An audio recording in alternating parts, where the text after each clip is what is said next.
La présence du procureur Hervé Leroy hier aux abords du bureau de la présidente de la Cour d'appel a jeté un pavé dans la mare. Les avocats de la défense y voient une défaillance de la justice.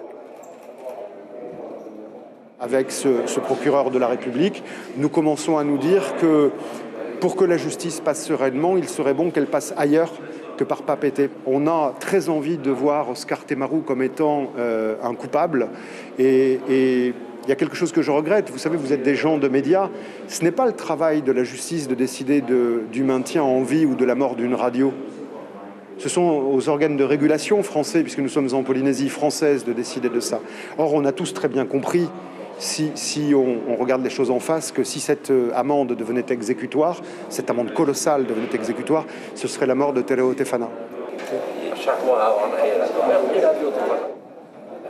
Si le maire de Fa'a a été déclaré inéligible en première instance, une épée de Damoclès qui pèse 100 millions de francs plane sur Radio Tefana. Cette radio communale émet depuis 1984. On accuse Radio Tefana d'être une radio indépendantiste, de parler de l'indépendance. Mais c'est notre devoir d'éduquer la population, d'apprendre à la population. C'est inscrit dans la Constitution.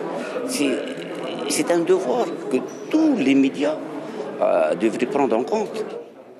Depuis hier, le fond de ce dossier n'a pas encore été jugé.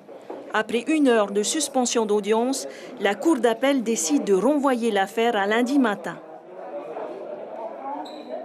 On est heureux que la Cour nous ait entendus sur le fait qu'effectivement, on estime qu'il y a un vrai souci du respect du droit à d'être jugé par un tribunal impartial et indépendant, peu importe qui l'on soit et peu importe le statut que l'on a. Pour l'instant, plus clair possible, nous attendons que la Cour de cassation se prononce sur le fait de savoir si on doit suspendre cette audience ou si on doit la poursuivre la semaine prochaine. David Koubi prend l'avion dimanche soir.